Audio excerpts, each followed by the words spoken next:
প্রখ্যাত সাহিত্যিক George Bernard শা তার কিংবদন্তি নাটক আর্মস অ্যান্ড দ্য ম্যান, তাতে নাটকটা তো একে অসাধারণ একটা নাটক, কিন্তু তাতে একটা ছোট্ট কথা আছে, একটা ডায়লগ আছে।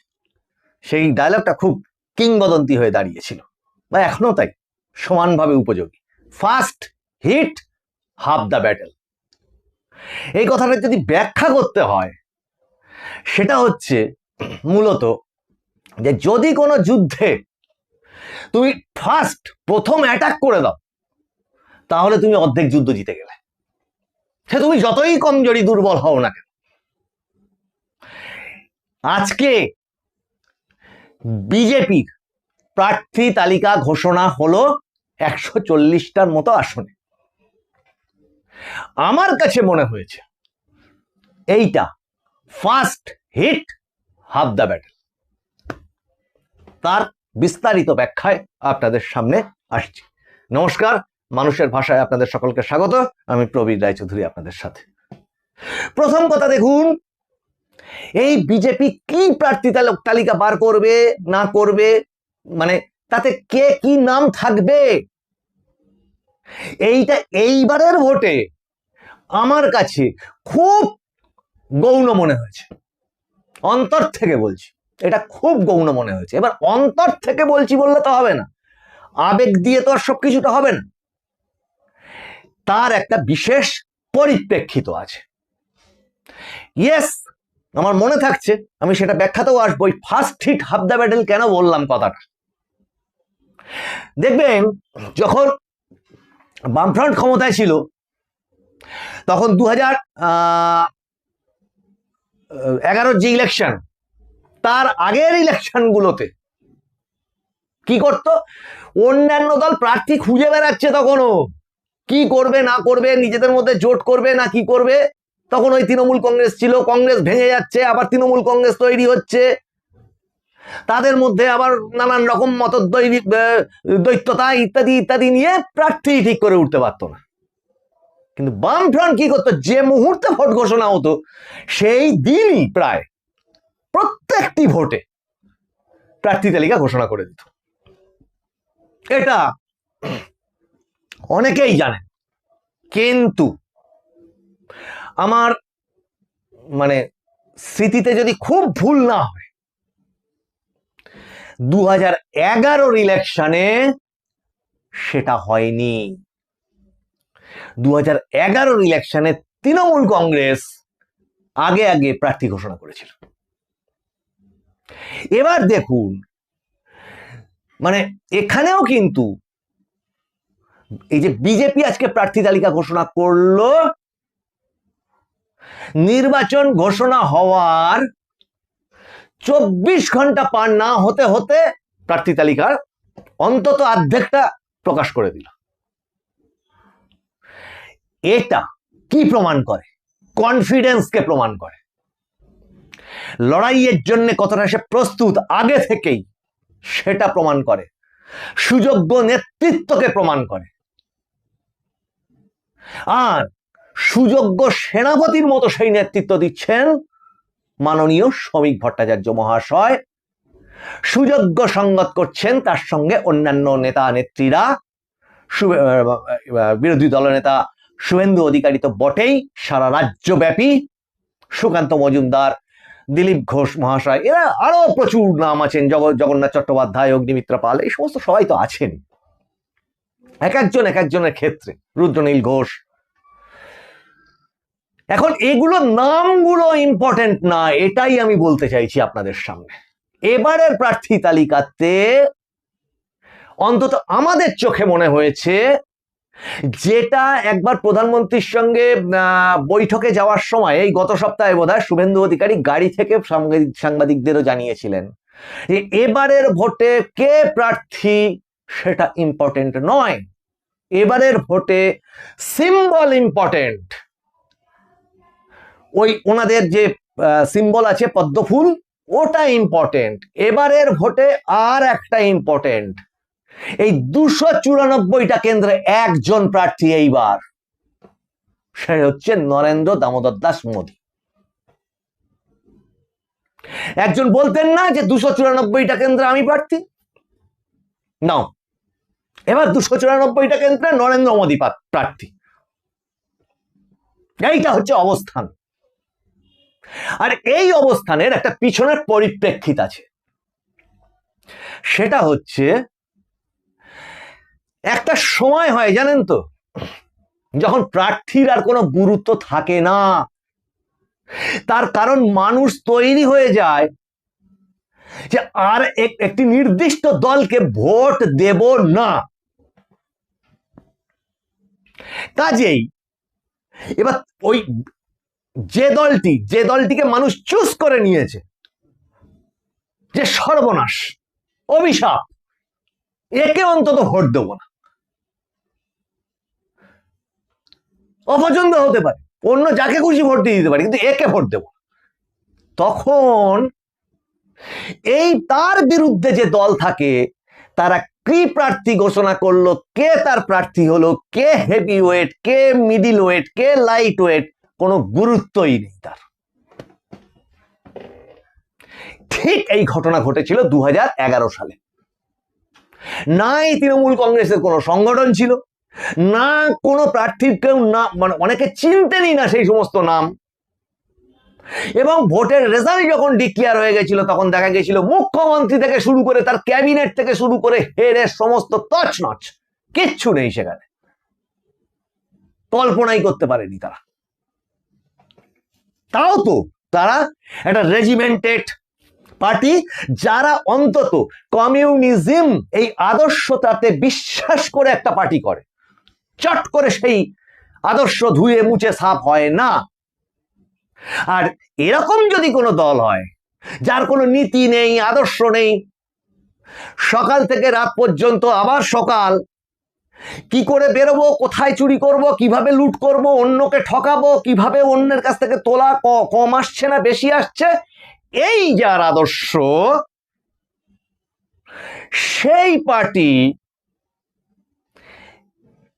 যদি মানে একটু নড়বড়ে, মানে একটু যদি প্রতিরোধ পায় এবং বুঝে যায় যে না আর হচ্ছে না, এবং যে মেশিনারিজ দিয়েছে এই স্বৈরতন্ত্রকে কায়েম করে, সেই মেশিনারিজের যে মানে কি বলবো, একটা মালা, তার সুতোগুলো যদি ক্রমশ কেটে দেওয়া যায়, তখন সেই শাসক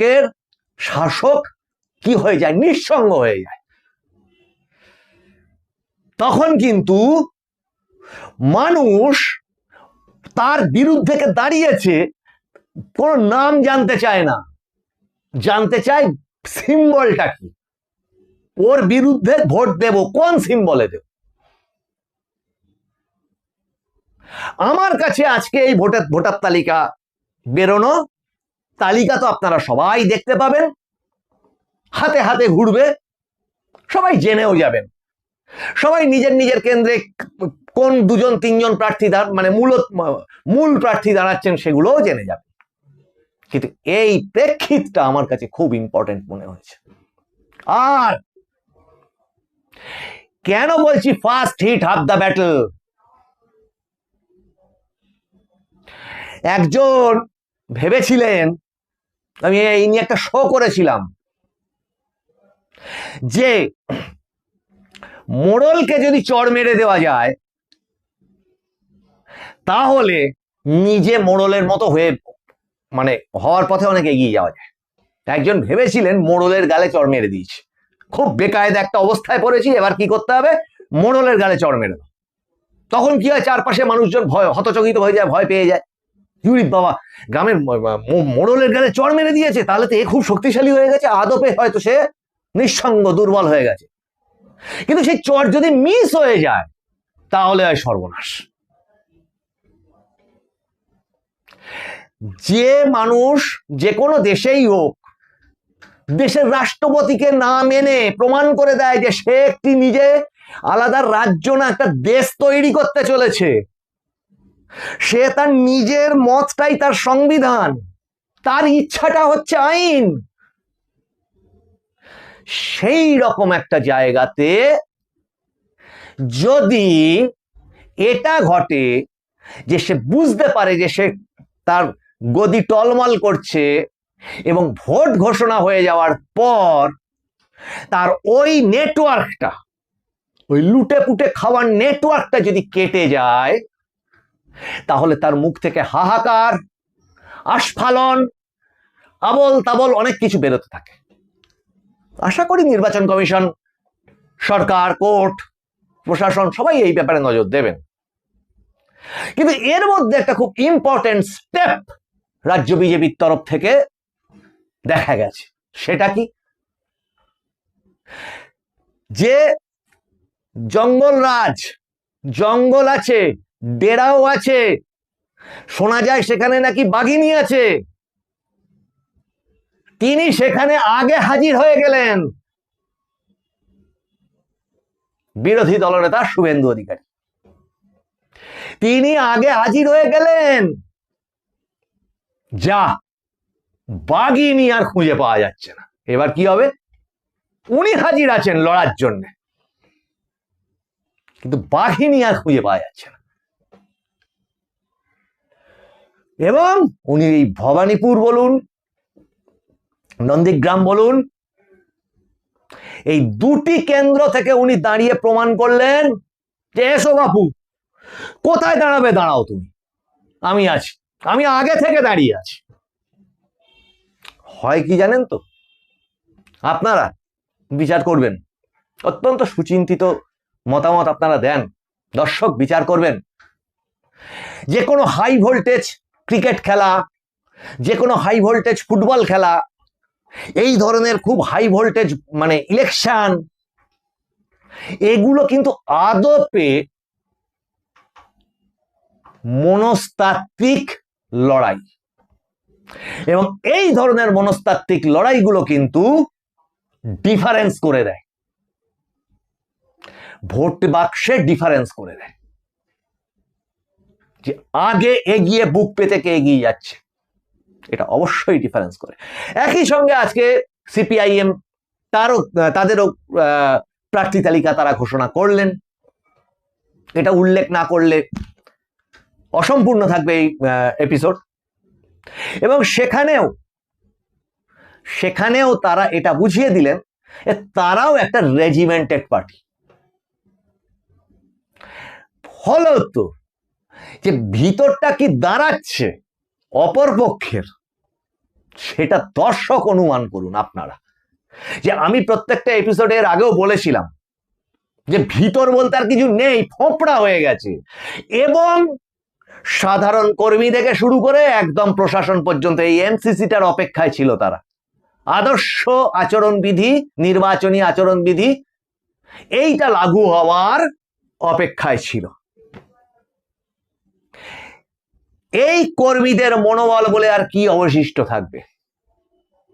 কিন্তু কোন রাজনৈতিক নেতা নেত্রীর মঞ্চ যদি প্রথম থেকে শেষ পর্যন্ত কখনো সাংবিধানিক পথকে, কখনো সাধারণ মানুষকে, এমনকি প্রাণহানির হুমকি পর্যন্ত দেওয়াতে গিয়ে দাঁড়ায়, তাহলে নির্বাচন কমিশনকে অনুরোধ করব আবার নজর দিন এবং প্রথমেই সেটা বন্ধ করুন। ইস্যু না থাকলে একটাই ইস্যু হাতে পড়ে থাকে, সেটার নাম হচ্ছে হুমকি। কিন্তু দুঃখের বিষয় হচ্ছে এই হুমকিতে কি কাজ হবে? যারা এই হুমকি শুনে বেরিয়ে পড়তো তারা কি আর বেরোবে? রাজ্যে সেন্ট্রাল ফোর্স আছে, বিজেপির প্রার্থী তালিকা ঘোষিত হলো, এবং এই অবস্থানে এই পুরো প্রার্থী তালিকা যদি আপনারা দেখেন, সেখানে তাদের বক্তব্য মতো তারা প্রেস কনফারেন্সে অ্যাডভোকেট দেবজিৎ সরকার, বিজেপির মুখপাত্র, তিনি যেটা জানালেন যে তারা সর্বস্তরের অংশকে টাচ করবার চেষ্টা করেছেন ওই প্রার্থী তালিকায়, যদিও আরো অর্ধেকটা প্রার্থী তালিকা, অর্ধেকের প্রায় একটুখানি বেশি হয়তো প্রার্থী তালিকা এখনো বাকি থাকলো। সেটা হয়তো তাদের নির্বাচনী কৌশল হতেই পারে। কিন্তু এই প্রার্থী তালিকার মধ্যে দিয়ে কিন্তু বিজেপি এটা বুঝিয়ে দিল যে এখানে সিম্বলটা আসল এবং তারা কতটা প্রস্তুত। এই প্রসঙ্গে আপনাদেরকে একটা উল্লেখ করব, যেদিনকে ব্রিগেড সভা ছিল সেদিনকে, আপনারা হয়তো অনেকেই এই দৃশ্যটা দেখেছেন, যে রাজ্য সভাপতি বিজেপির শ্রমিক ভট্টাচার্য নিজে শিয়ালদা স্টেশনে দাঁড়িয়ে কর্মীদের ভাত পরিবেশন করছেন। এই ভাত পরিবেশন করার জন্য কি ওনার আর কেউ ছিল না? অবশ্যই তার জন্য ঝাঁপিয়ে পড়ে আরো দুজন ওখানে দাঁড়িয়ে হয়তো সেটা করতে পারতেন, কিন্তু এটার মাধ্যম দিয়ে উনি বার্তা দিলেন যে প্রতিটি নেতা কর্মী কেউ নিজেদেরকে হোমরা চোমরা মনে করো না, কেউ নাম এখানে কিচ্ছু না, ব্যক্তি এখানে কিচ্ছু না, এখানে সিম্বলটা ইম্পর্টেন্ট, এখানে পশ্চিমবঙ্গের পরিবর্তনটা ইম্পর্টেন্ট, পশ্চিমবঙ্গের এই অভিশপ্ত যুগের অবসানটা ইম্পর্টেন্ট, এবং এখানে এই সিম্বল বা পার্টির যে নীতি সেগুলো ইম্পর্টেন্ট, নাম কিচ্ছু না। সেখানে শ্রমিক ভট্টাচার্য বিজেপির রাজ্য সভাপতি বলে সে দূরে দাঁড়িয়ে থাকবো এটা নয়, সে নিজে এসে প্রত্যেকের সাথে সে ওইখানে দাঁড়িয়ে ওই গরমের মধ্যে দাঁড়িয়ে ভাত পরিবেশন করলেন প্রত্যেক তাদের যারা সমর্থকরা সেদিনকে ব্রিগেডে যাচ্ছিলেন। এইটা হচ্ছে leading from the front, captaincy, সামনে এগিয়ে থেকে নেতৃত্ব দেওয়া, কিছু বার্তা দেওয়া, এবং এইভাবে ধীরে ধীরে ধীরে ধীরে এই জায়গাটায় যে সংগঠনটাকে যে একটা মজবুত জায়গায় এনেছে সেটা প্রমাণ করেছে।